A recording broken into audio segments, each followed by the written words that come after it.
Welcome, everybody. It's really great to see such a good turnout for this. I'm Chris Rubley. I'm head of the Speakers and Events team here at the church, and I'd like to say thanks to everyone for coming to hear tonight's speaker, Dr. Andy Hines, who Terry will introduce shortly. And the Speakers and Events team hosts guest speakers throughout the year. And if you would like to be notified when we have a speaker scheduled and you're not on the email list, there's a sign-up sheet in the foyer. We do have another speaker scheduled for next Tuesday, March 18th at 7 p.m., who will be speaking on artificial intelligence. When we have a speaker event, the talks are always free and open to the public, so please come back and bring your friends with you. For those of you who haven't visited the church before, the restrooms are down the hall to the right, and there is also a general neutral restroom to the left off the main office. After the talk is concluded, there will be a 15-minute question and answer period. Did you know you were signed up for that? Okay. And although you love to have discussions, remember this is the time will just be for questions, not discussions. Following the Q&A, we will have a reception in the foyer where the audience can speak with Dr. Hines. Please give Dr. Hines time to move to the foyer after the talk is concluded. And thank you. And Terry is going to introduce Dr. Hines.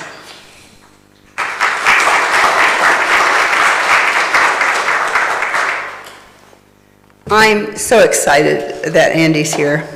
Andy's been a good friend, a classmate, a work colleague, coordinator of the Foresight program when I taught there, and just all around. And aside from being a great futurist that's known around the world, he's also a really good guy. We figured we've known each other now for over 30 years, something like that from class. Andy is the Associate Professor and Program Coordinator for the University of Houston's graduate program in Foresight. He's also speaking, workshopping, and consulting through his firm, Hinesight. And he's got 30 plus years of professional futurist experience that includes Kellogg, Dow Chemical, Coates Jarratt, and social technologies. And he's released a whole bunch of books that are great on the futures field. His latest one, which he's going to talk about tonight, is Imagining After Capitalism. Here you go. It just came out, and there's some for sale back there, and he's promised to sign it too if you want to buy one tonight. And he's written about thinking about the future, teaching about the future, consumer shift, values reshaping consumer landscape, and a whole bunch of other things. Sometimes things are serendipitous. Our Great Decisions group was meeting about economic models a couple of weeks ago, which included mercantilism and, of course, capitalism. But our group asked, where were the options C, D, and E? You know, and magically, I got a note that Andy's new book on Imagining After Capitalism was out. So talk about great timing. So then we asked if he'd come talk. We're so honored to have Andy come speak to us tonight. Thank you.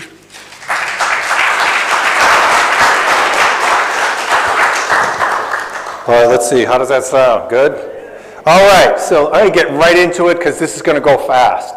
So you didn't know you were coming into a systems class lecture, but here it is. So we're back in school for like 30 seconds. The one thing I learned from systems class, 15 weeks, was a system's behavior is a function of its structure. Okay, and what I want to say is, first of all, capitalism is a system. The behavior that it's producing is inevitably what it's going to produce. So I've written this book from the perspective that I'm not demonizing it, it's not evil, it's doing what it's supposed to do. It's producing exactly what it was designed to produce. Now the question is that where we want to keep going, right? So what does it produce? It's really good at producing growth, really good. It's been doing it for a long time, centuries, right? However, you know, that has led to some issues, right? It produces growth, but it produces it unequally. It is a feature of the system. It has now produced so much growth that we're in danger of overgrowing the planet, right? And then it's also really good at producing technology, and some might say we're producing technology that might even be a little bit beyond our capacity to manage it. But since you got the AI guy coming in next week, I'm going to let him handle that one. I'm out. So that's where we are today. It's done its job. What my whole premise is now I think the context in which we are operating in now and into the future is a misalignment. So capitalism was good for its time, but it's not good for the future time.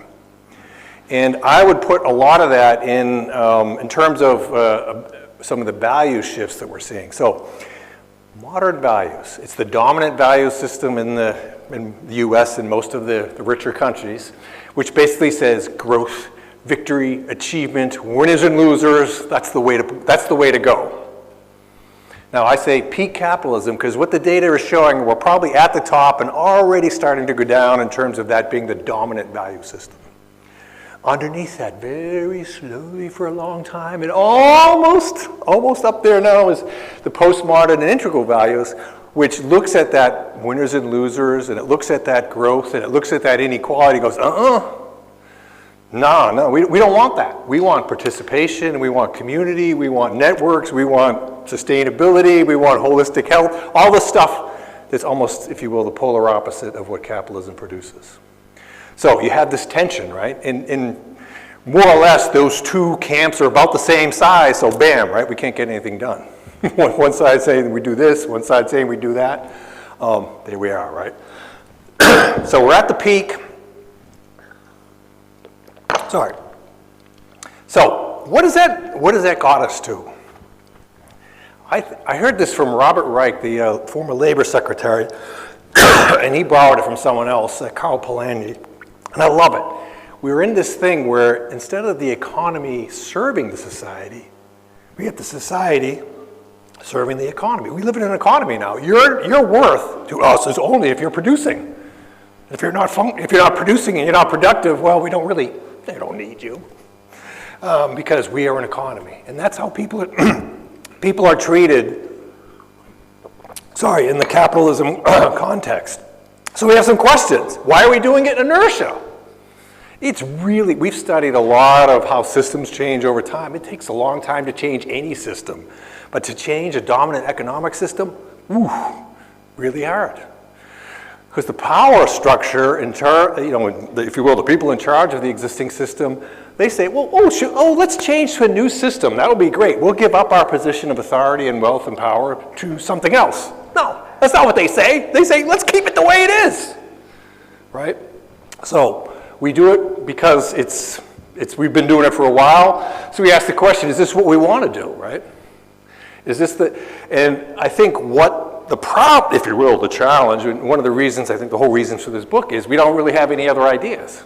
Now, Terry mentioned capitalism, Merkelism. I think I learned that in high school, right? I mean, that's not a new, and what the other ones, the bad word, the boogeymen, socialism and communism, right? Those are the other words that are out there.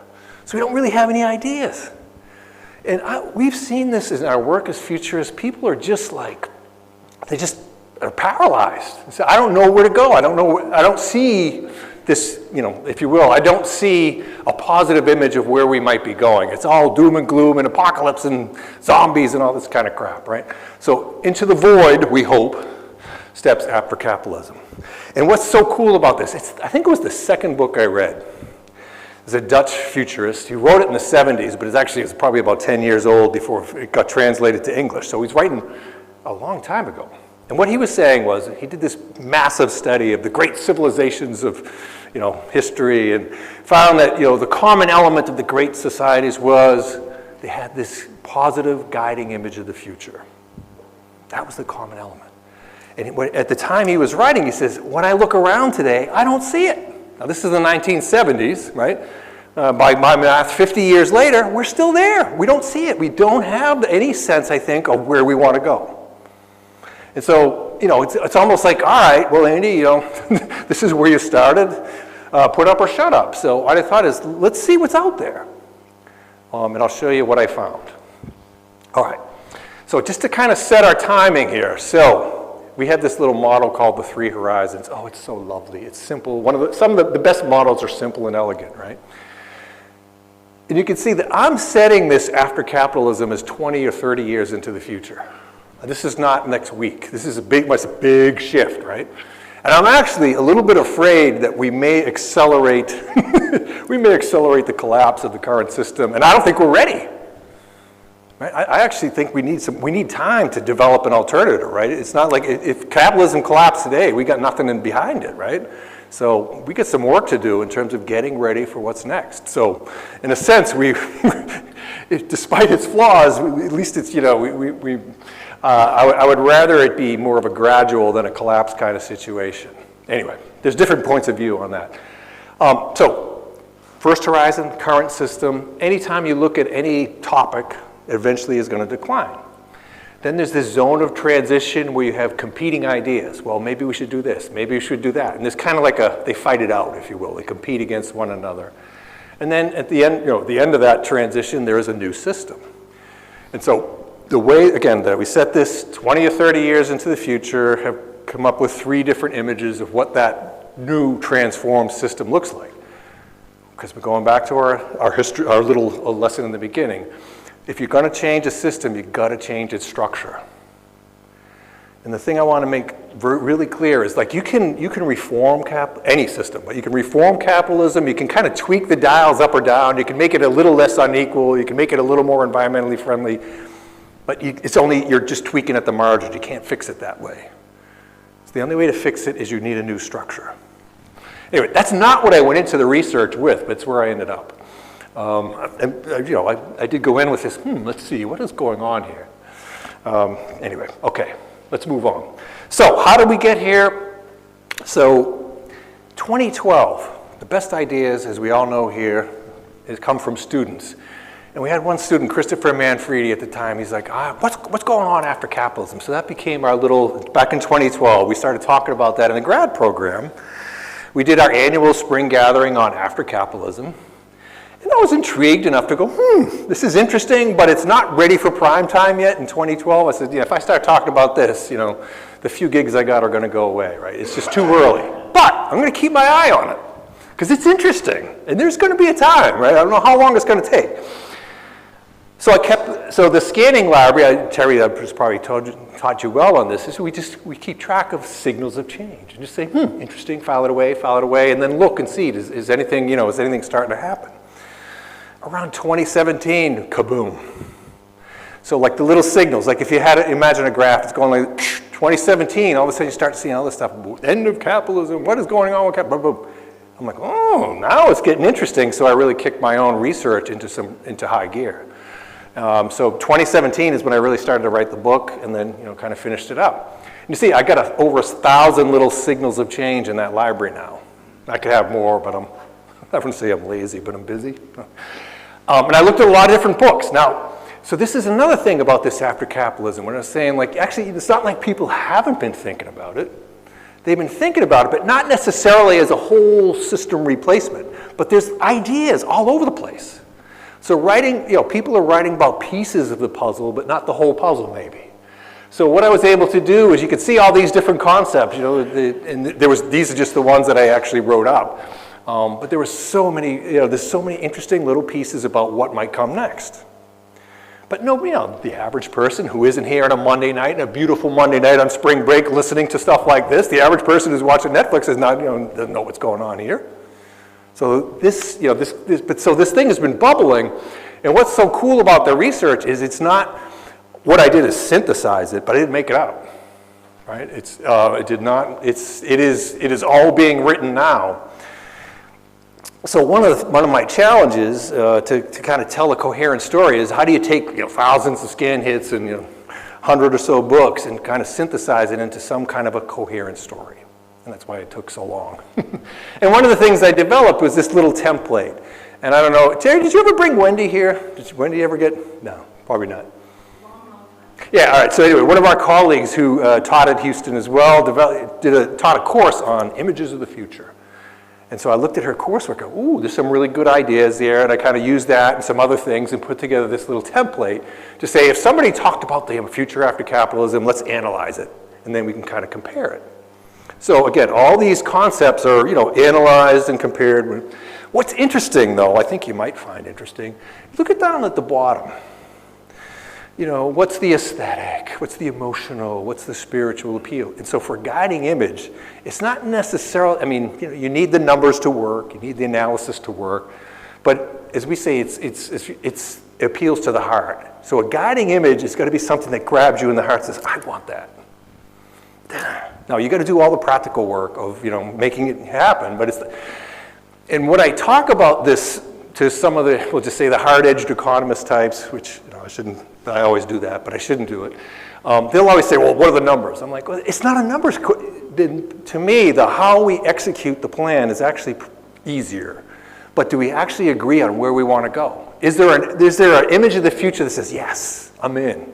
Because once you say you're in, then you can get through anything. Not anything, but you can get through most problems when you have that commitment. And I think we don't have that, right? So what's your plan? I don't know. It's like, well, and so I went back and studied the emergence of capitalism just to make sure. Did anybody have a capitalism plan? No! It just happened, right? It just emerged over a long period of time. There wasn't like, here's the capitalism plan, ready, go. And that's not how those big system things happen. And I guess one other little piece there about when I did a lot of study around the Russian Revolution and some others, right? It's one of the reasons I'm afraid it collapsed, is usually when there's a revolutionary situation, there's usually not a ready-made plan for how to fix it. It's usually pretty messy and bad and awful, and I don't think we want that, right? So the history is not kind to sudden violent revolutions. So anyway, I'll put that in there because I just can't advocate it. Okay, so let's look at some of our story elements. So how do we get from here today to there, which there is the three images, right? So the first is good futurist. One of the things we do is say, what are the major features of change, right? And you can see technology acceleration. Remember I mentioned one of the things that capitalism is good at is producing really cool technology, right? And it continues to do it. Now, the problem, right? The problem is we're producing that technology maybe beyond our capability to manage it, one might say. Same thing, the drivers are, we're just, society is just saying we're not going to tolerate this inequality anymore. At least we're not after never mind. All right, I'm going to be careful. All right, so we're not going to tolerate the inequality anymore, right? But that's a structural feature of capitalism, right?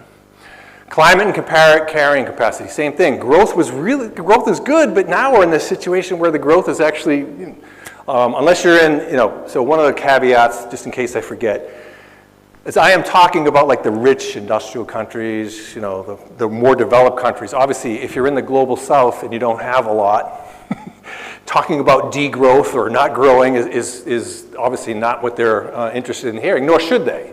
So when I'm saying things about we need to manage growth, I'm talking about the developed countries that are growing at spectacular rates. Okay, so let's go through these in a little bit of detail. So I mentioned the shifting values. So I've been tracking this since the 1970s. It's one of the books I wrote back then, and you could see this long-term shift. Again, the key thing is the modern values say, grow, go, go. And again, very comfortable with winners and losers in competition. Postmoderns and integrals go, no, man, it's a community. We're in this together. It's just a different ethos. And you can kind of see, like I said, you're seeing that those shifts are happening. And we did a project for a company on the circular economy. The circular economy basically says, use less stuff and then reuse stuff. And then, I'm going to put it in here anyway. Recycling is the least desirable option. I hate recycling. I'm just going to say I hate it. It's the loser concept. It won't work. It's economically unviable. And then we're putting all our money into this, and it's just a distraction. Use less, make less. Okay. You can come after me later, but I think we waste so much time on this thing, right? And circular says, yeah, that's not okay. Anyway, what we found here, you see the shades of green. So we use the values type to say, because they're thinking, we're going to introduce a circular brand of XYZ. And we're like, well, I don't know. No one's ever heard of this. Most people, this was like several years ago. We said maybe this deep green, if you're a deep green, you are committed, you're crazy, you're composting, you've already planned to compost yourself, right? You bought that plot, you're going to go out in the backyard, you're really into this thing. That 2.5% of the population might be willing to actually go out and buy your circular product, but everybody else is going to go, what?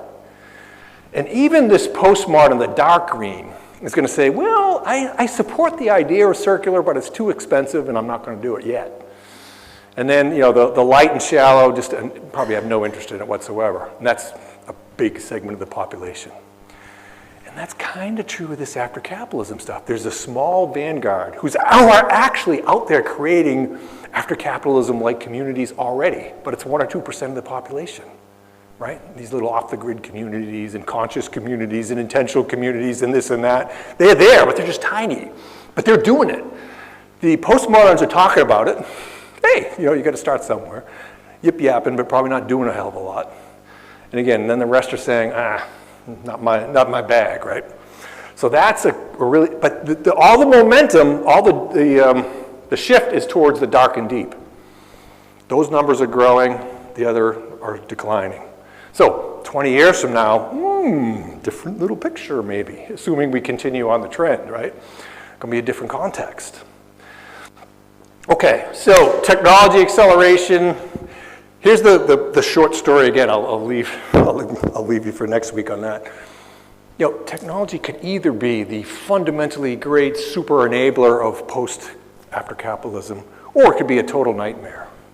It just depends on how we use it, how we apply it, right? So we either use it wisely and it could be great, or we could do it stupidly and it could be not so great. Right now, we're probably on the stupidly end of it, right? We're just using it to replace people and do dumb things with it, right? Hopefully, we'll step back and say, how do we use it? So I have this cute little thing. We'll see if you think it's cute. I think AI as average intelligence is we use AI to basically give us answers and we get lazy. That's average intelligence AI, and that's the path we're launching down. I like AI as augmented intelligence. AI is an input that helps us think better. And if we do that AI, I think, oh, it's just exciting. But right now we're doing average intelligence, dumb AI. So anyway, we want some point of view, I guess, right? Anyway, all right, number 3, inequality. So has anybody read the Piketty book? Because if you did, I'll give you a cap. Well, all right, not you. Really? Did you read it? The whole thing, cover to cover? No one has. I think I'm one of the 3 human beings who did it, but I actually want, all right, for once and for all, because he wrote this big fat thing about inequality, and now I'm like, okay, I'm in. And it's the same, all he's saying is I could have just used that one slide. Capitalism produces inequality. It's just a feature of it. You can dial it up or down a little, but that's what it does. Do you want that bargain where there's a few big winners and losers? No, sorry, a few big winners and most people lose. That's just the fake, that's the game, that's the structure. And that's what Piketty said in 5,000 pages or something. But it was actually pretty good, I gotta admit. All right, so 4, automation and labor. We kind of already talked about that. You know, are we gonna be smart, are we gonna be wise or not? So we'll just move on from that, yeah. Stagnation. So one of the things that's happening, you may have noticed this, that we've kind of run out of things to sell. So what we're doing is getting increasingly creative about thinking of things to sell. Did anyone buy a Bored Ape NFT? It was one of those things where you could buy a digital image of an ape, and they were selling for like $100,000 when I don't know if you remember this NFT thing, but it's just the latest tech craze, right? And you could buy them for like $100,000, and people were buying them for $100,000. And we're analyzing, going, well, this doesn't make any, really? And you know, so people lost a crap ton of money going after Bored Apes, and because it was, oh, if you don't have it, there's an exclusive release, right? And we're guilty too. I mean, I'm not above, I guess, crassness, but we did a study once where we recommended to a client parenting as a service. You could outsource parenting to an appropriate third party for a good, reasonable fee. And then we thought afterwards, like, what have we done? My God, right? But like, because we don't have things to sell, we're getting increasingly desperate to think of things to sell. Because capitalism needs growth, so it needs things to sell. So you look at a lot of the things that we're selling now, they're just almost insanely stupid, right? Okay, all right, not everything, but And that's the stagnation thing. If we're not growing, that causes a lot of problems for capitalism. And we've run out of things, okay. Or running, okay. Number 6, have you ever, I don't know if you've seen this, but it's an interesting little side note that this idea, it's an Italian architecture firm that is building nature into buildings, which I thought, isn't that a cool concept? But it's still a fringy thing. It certainly hasn't mainstreamed, but that idea is, he's got like 14 of them around the world. Again, when I say these things, these after capitalism, there's little pockets where it's popping up, but it's still little pockets, right? So anyway, there is some hope amidst the overall. We're doing a project in the future of Arctic, and we're like, the only reason we're doing this project right now is because it's melting. And the reason there's interest is because it's melting, they're saying, oh, now we could open up more trade lanes. Like, wait a minute. That's not really good news, is it? But anyway, in great power competition, who's going to dominate the Arctic? Goodness gracious, right? I'd be more worried that it's melting than I would about who's going to have the new trade route. Okay, so if I haven't offended anyone yet, all of you yet, I'm going to try now. No. I'm a hard lefty, right? So I mean, I'm making fun of myself. What have I noticed a lot of the concepts about what would after capitalism look like? It almost always has some version of small, local, direct democracy kind of thing. People will get together, make kind of like a nonprofit association. We'll all collaborate and make things happen. And anybody who's been a leader of a nonprofit association knows how perilous a concept that is, right? It's really hard to run a volunteer association, right? Anyway, one of the things that happen, though, is those ideas, those little small direct ideas, they tend to get bogged down into, I would say, ideological purity. This little community has to be exactly right, and all the rules have to be followed, blah, blah, blah, and it ends up being it just kills it. Now, on the right, the other side of the spectrum, they're selling big ideas, they're enrolling people, and they're pushing stuff through. On the left, we're just on this kind of can't get any, and there's an inherent suspicion of any idea that's big. Big is bad, because small, local is good. You know what I mean? And there's some truth to that, for sure, but it's really inhibited,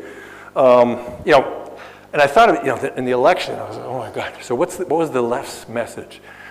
You might not even remember this. Middle class capitalism. And we were like, what? Dude, here's the clue train. There's no middle class left. Middle class capitalism, right? It's gone.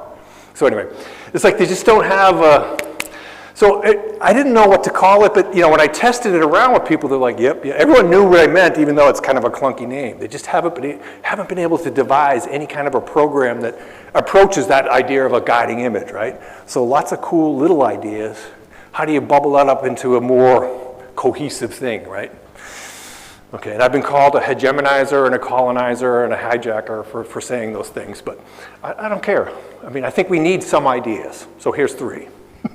We need some big ideas. Now I say, these are probably not right.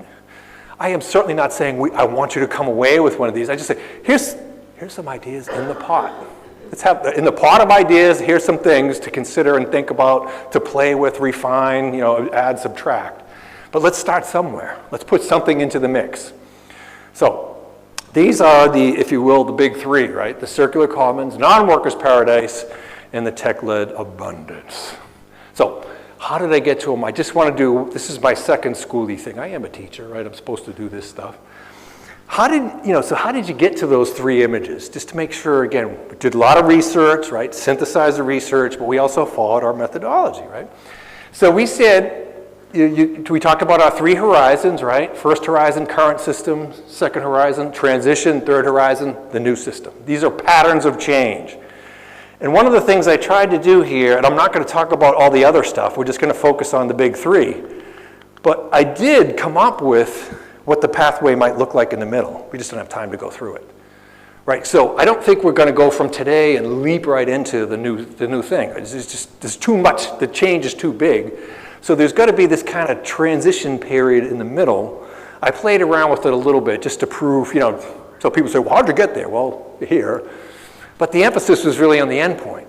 Because I'm thinking, look let's decide where we want to go first before we build the plan to get there, right? Let's agree that at least have some common, maybe not agreement, some common consensus around that. Okay. And the hat is because we call it the Houston archetype technique, so that's the hat. Okay, circular commons. So again, I've already mentioned the thing about the circular economy, which as a futurist is only 35 years now. There's a few ideas that really gave me goosebumps. When I first came around and heard about the circular economy idea, it was a goosebumper for me. Oh, it's so wonderful. It's really, to me, it's the successor to sustainability. I think sustainability has been kind of, again, it's just a concept, but it's been kind of polluted, right? It's kind of been pulled into the existing system and it's almost lost its meaning. It's not its fault, but, so, I guess we'll just try a different concept, right, kind of thing. And again, it's this idea of reusing, but it's not just about the environment. It's definitely environmentally driven. And a lot of the, you can see in the key concepts, those little things, those are all books or, substantial works that had that sort of environmentally driven concept at its core. And the commons piece is not just, again, for managing the resources, but managing ourselves. And that's the tricky part, right? How do you make this thing whole? How do you, democracy's in some trouble, but, so how do we make a new system for decision-making in the future, right? It's a tricky one. But it's a commons-based approach. All right, 2 things I wanted to talk about. So degrowth. One of the other benefits of hanging around for a long time. I remember when degrowth first saw it, probably around 2014, I went, oof, there's a loser concept. That will never go anywhere. Degrowth, ooh, it was the French, these crazy French people, they never learn, right? Here they are putting out this concept, right? But, you keep watching. 2015, a few more people, 2016. And by about during the pandemic, I was supposed to be, people had not only a lot of time and nothing to do, they started to really think, because we saw what happened, right? When we stopped the economy, more or less, the environment got a little better, didn't it? Only a little bit, but a little bit. It actually worked. We could do it. We have the test case. Now, we don't want to have pandemics as our main strategy, but it shows you could do it, right? All right, so all we need now is a new pandemic. No, wait a minute. All right, this is what the guy told us. He said we need a new pandemic. Oh my God. But no, all right. It's not so crazy anymore. I mean, I wouldn't say normal mainstream, if I said this in a room full of economists, I would get, attacked, probably shot. I don't know, anyway. But it's on the fringes of the debate now. And it's not saying like we need to walk around in paper sacks, but it's just saying it's being more thoughtful about the growth, right? And if you look at some of the things, like I said, some of the concepts that we're using to make the economy go, it's like, do we really need that, right? That kind of thing. So that's really what the degrowth is saying. And I like that because I think it's good to have a little bit of a jarring concept, right? Because if you just say steady state, people are like, eh. When you say degrowth, ooh, right? Wait a minute, what is that? So I think it has some good appeal for us. And then you can kind of back it off a little. Reintegrating with nature, I don't know, maybe this is just a personal one, but I think so much of our problems are that, people in the existing system I remember my boss told me that once at Kellogg's, he goes, yeah, I leave my house in the morning, I go into my garage, I drive in my car, I go into the garage at Kellogg's, I drive home at night, and I never touch the open air. And it just stuck with me. And I just think, how many of us have no idea what's going on in the real world, right? It's really easy to just be in a bubble, right? All right, okay. And it's kind of an aside to that. You heard it here first. I think we're going to divide into 2 kinds of people. Surface dwellers and tunnelers. And we got a choice. The surface dwellers are out running when it's 100 degrees in Houston. That's how you know, Terry, right? You know you're a surface dweller if you're out running in Houston in the summer. And if you're a tunneler, you never see the light of day, right? And we're coming. Okay, anyway. But I think this idea that if we actually found out, because I don't think we grasp what we're actually doing to the planet because we don't actually understand how it works, right? If you could get them outside, get those kids out. Anyway, okay. But I think that's an important lever that we have at our disposal. Okay, let's do number 2 here. The non-workers' paradise. So I don't know if we have any commies in here that would appreciate. I could never find the source of Marx saying workers' paradise, but apparently he did, but it was never sourced anyway. So that the joke was, it actually wasn't me that came up with it. because I was goofing around with some people, and so I'm trying to think of a title for this one, because it's basically the post-work future. That's really what it is. And so I said, well, I was playing around with the whole, the work, and they said non-work. I'm like, oh, that's it, the non-worker's paradise. And this one, right, I would just, before we get to the two little highlighty things there, I think we're on the road to this already. We're just not noticing it. Like you look at the average number of hours, except for the, I was gonna say, there's a small percentage at the top that's working harder than ever. But the overall average work week has been going down for a long time. And then what did people do when they had the choice? And remember the quiet quitting? China, they called it laying flat. I mean, all around the world, there was this thing like, when given the choice, I don't want to work. Lazy girls, which is not feminine, it's actually, you can be a guy and have a lazy girl job. And now, of course, we've kind of put the squeeze back on people, trying to shove them back into work. And I think, I think it's going to be really interesting to see what that looks like. I think we've went from this kind of passive resistance, we used to call it vacationing on site, to, I think, active. I think we're going to see some real interesting workplace disruptions, like sabotage, like people are just like, I don't want this. Okay, anyway, again, what I would say is work is becoming less central to our identity. Less central. Still important, but less central. Okay. So we have things like universal basic income. I remember as a young futurist saying, well, shouldn't our goal be full unemployment? And everyone would just look at you like, oh, who's this fool? So I kept that in my back pocket after trying it for a while. But it seems like the right goal, right? I mean, we still do stuff, we just don't have to have a job. So the basic idea of universal basic income is obviously the thing that you've seen. We've actually had a presidential candidate run on that plank. I mean, I was like, oh my God, I've seen the whole spectrum, right? Because you would literally be laughed out of the room if you said that 20 years ago. Literally, you'd just be like heckled right out. And now a presidential candidate can run on that platform. I don't know if universal basic income is the right thing. There's lots of different ways you could do it, but it's got some pop, again, it's got a little buzz, so let's use that buzz and say, that idea is out there. What would we do if? And so far, the hundreds of experiments that have been run on that all say net positive gains. It's again, small scale, little, so you can't prove it, but it's really interesting. Okay. So something like that, we're on that path already. And then again, this sort of organizing at the local and direct level. I wonder, we've been playing with this idea of off-the-grid communities, which sounds a little, we had preppers, right? We got preppers, we have some here, that's an off-the-grid community. But now we're seeing these movements, and some of it's energy, but some of it's politics, and some of it's environmental, and some of it's lifestyle. And again, we're seeing all these little pockets popping up around. Do we have any off-the-gridders in here that you want to admit it? Yeah?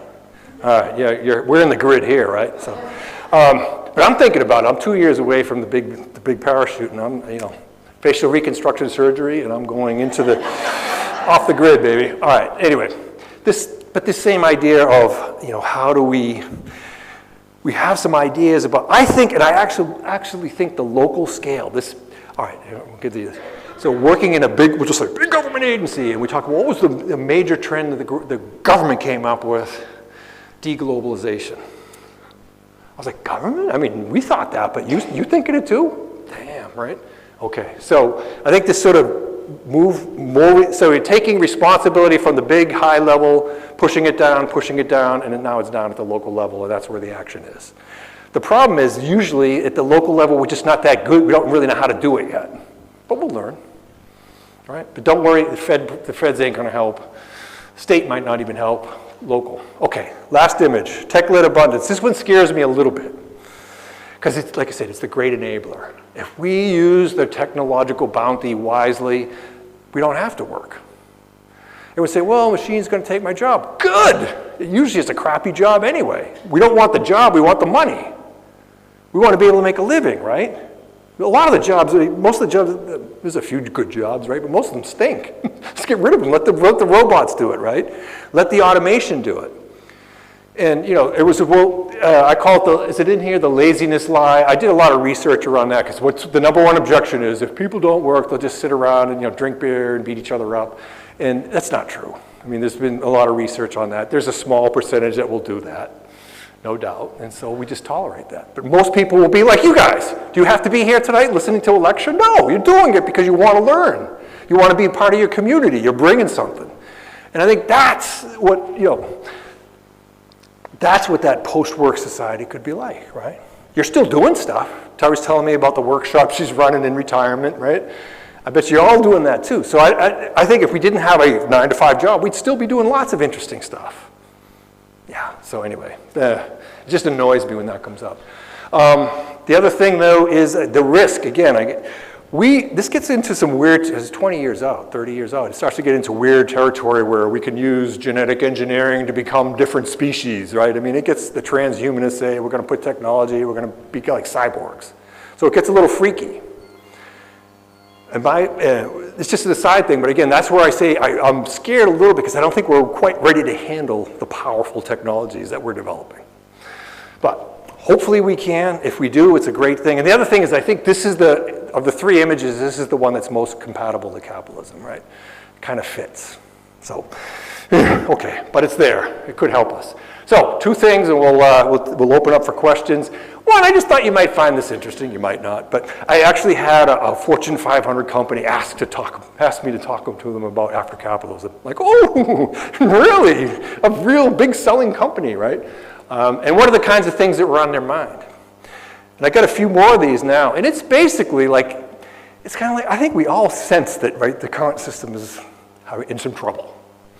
And we're trying to think, what would that look like? And we sense some of these trends, and so I think what they were interested in is, they would mostly think, what would that transition look like? That's fine. Yeah, you could start doing circular economy stuff right away, right? So there's a lot of things you can do right now. This is not like we start acting 20 years from now. We act tomorrow morning. Okay, and then the last thing, one of my favorite desert island slides is, so how do you pursue this path to the after capitalism images? It's a threefold path, right? The hardest thing to do is you change the mindset. Lovely. When you change the mindset, all else happens, but it's really hard to do. It's really hard to do, so it takes time. We've got to be patient on that one.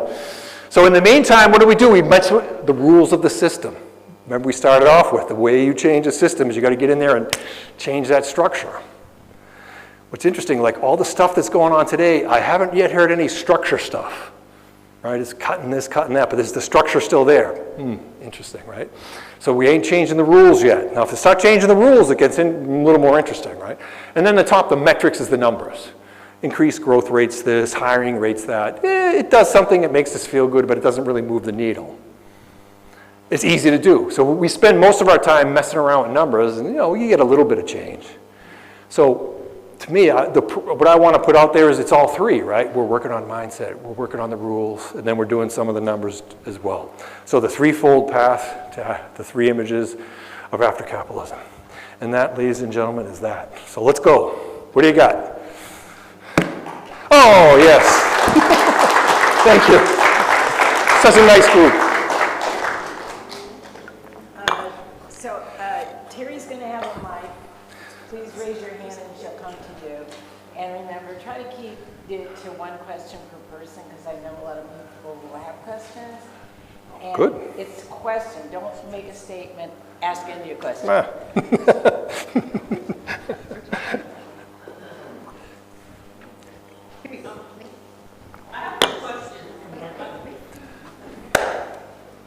Oh wait, it's supposed to stay in. I know there's some countries that are oil and gas reliant, but I know I can't think of the country where they already kind of do something like this, where they just pay their citizens. How has it benefited them?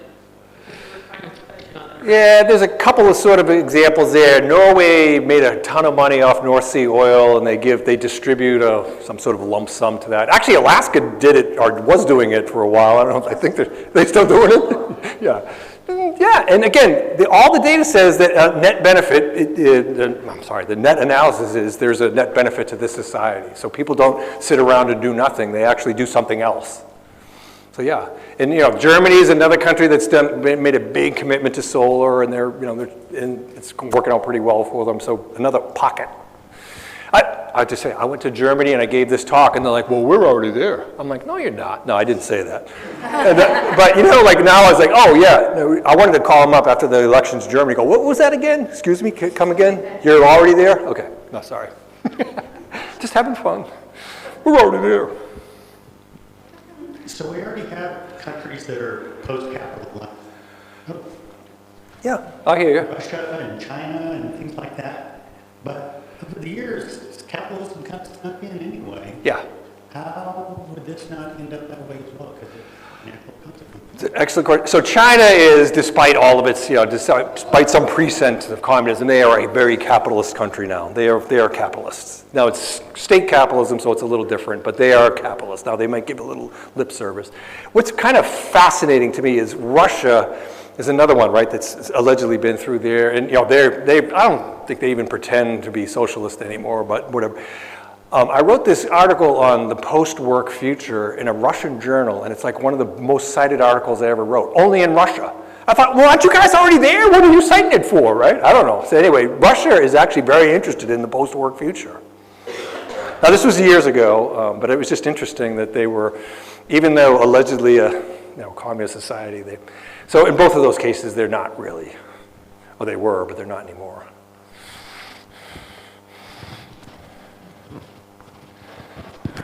What I didn't hear you say, it seemed in our Great Decisions program here, we're discussing the changes that are going on, of which this seems to be the first time that we are openly fighting wars over money, and money is a deciding factor.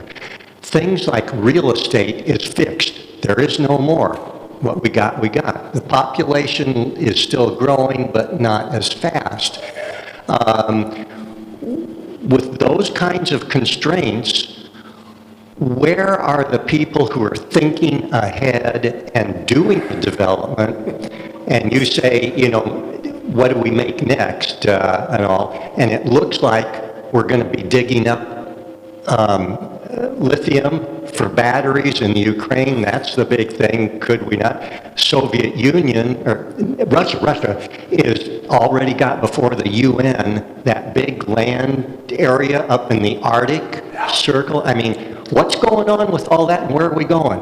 Good question. So it does feel a little bit of a Twilight Zone intermission. We were, a lot of trends were going in a certain direction and kind of taking a little stall. And there's some, I believe, and I can't prove this, but I would call it, what's that thing when they say the last gasp before something dies? There's a word for that, but it's basically like the dying system, gives that last fight before it goes out. And I think we're just in the middle of that.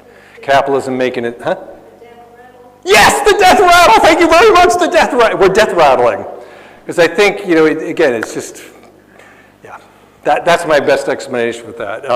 So if I can put that in the context of some of the other work that we're doing with clients on future of stuff projects, what I've noticed in the last 5 for sure, maybe last 10 years, is we have this idea of what's the current system, we call it the baseline, and then where does it go next?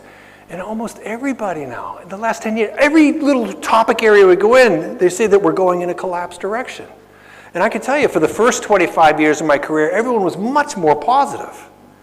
Right? So the last 5 or 10 years, there's just kind of been this negative turn, right? And we're just like, oh my God, all these systems seem to be heading in the wrong direction. Now, Terry and I were talking in the beginning, and maybe some people say that the best way to build a new system is to collapse the old one. Maybe that's it. Maybe that's the dawn of the new era, right? When the old one, again, I think collapse is a little dangerous, but I can see that. So thank you for the death rattle. That's exactly what it is. But I don't know if that's empirical or not. My thought was what you presented, how it fits into the local news today.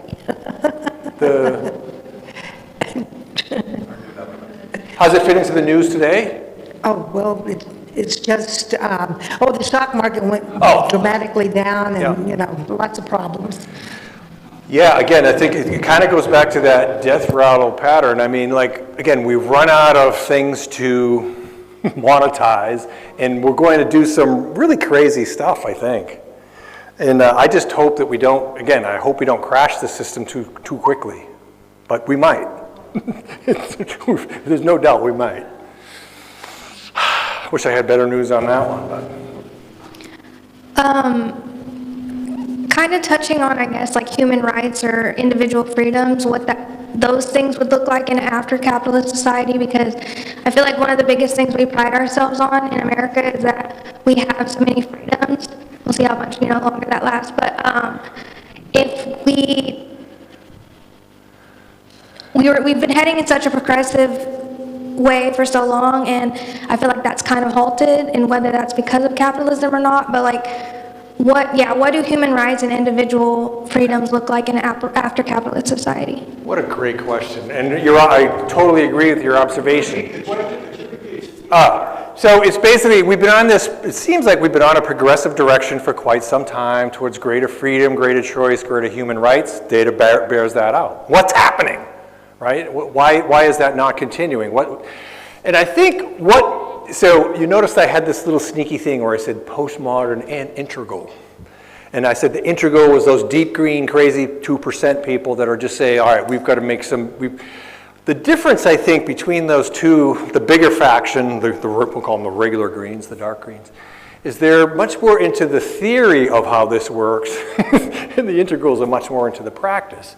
And the tough part of, participation, and anybody who's run a lot of, again, Volunteers Association, you run workshops, you teach classes, when everybody is an individual and everybody is entitled to their own point of view and everybody this, and there's a lot of individuality that's not, I think, has gotten a little imbalance in terms of the interest of the collective, of the group.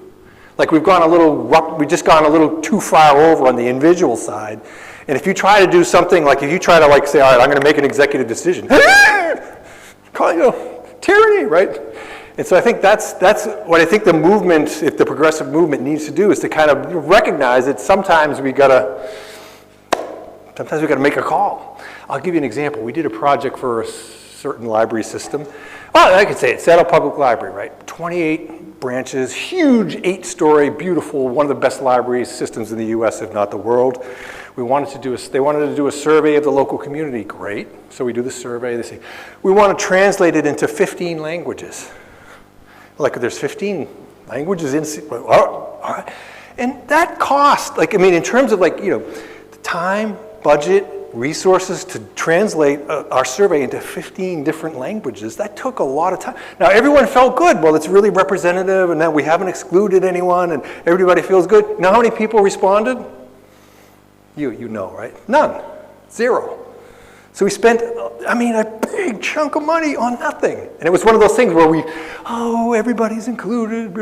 Sometimes you say, yeah, but, and then you sound like you're terrible, right? You're a meanie. But I think that's where I think the progressive has got to get that balance redressed a little bit. It's okay to make a decision once in a while.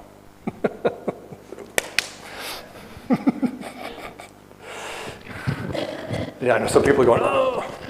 Hi, I just kind of wondered, did you see triggers for this woke thing coming up over the last 5, 10, 25 years? The Project 2025, I guess, goes back 25 years with the Heritage Foundation.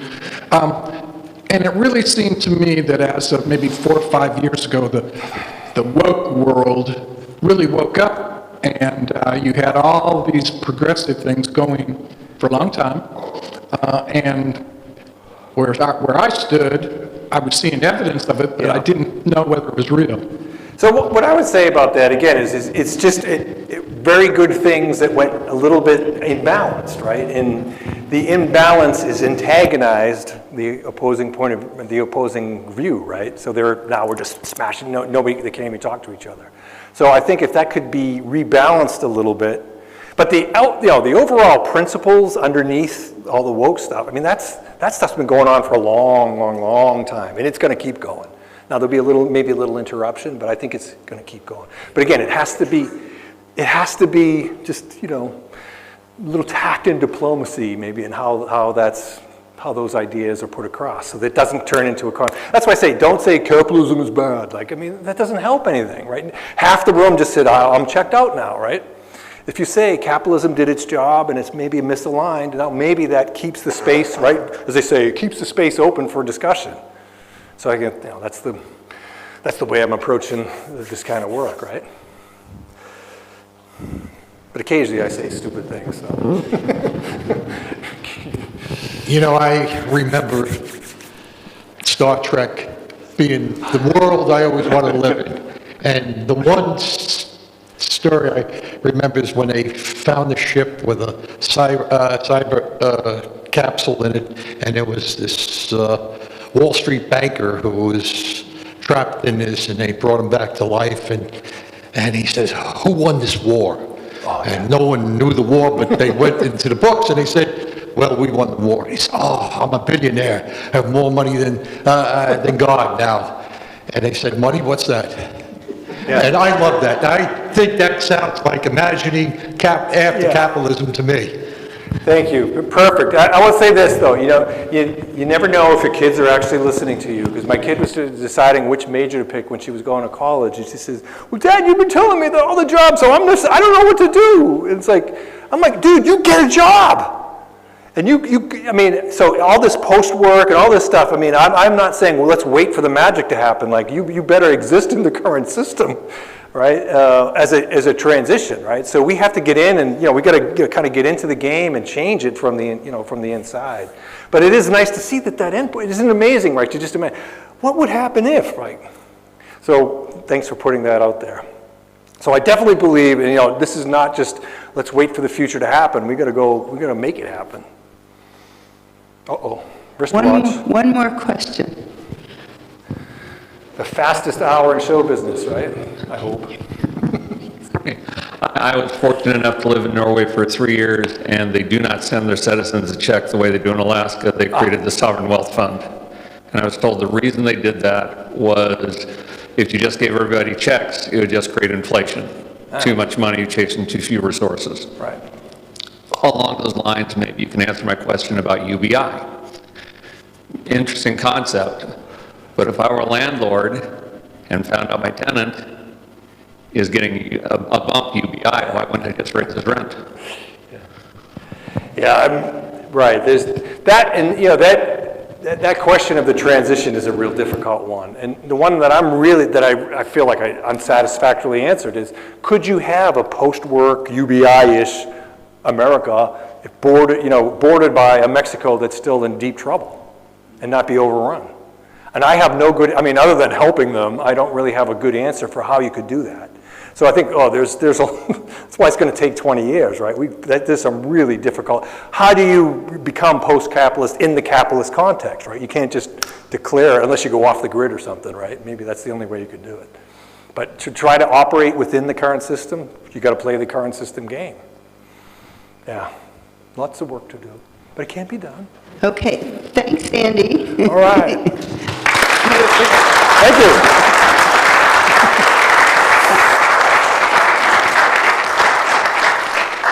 That was great. And we'll go out back. There's treats and books, and you can talk to Andy one-on-one. Yes. Yeah, it's so ironic that I'm selling the book, right? Come on, dude. Walk the talk, baby. Walk the talk.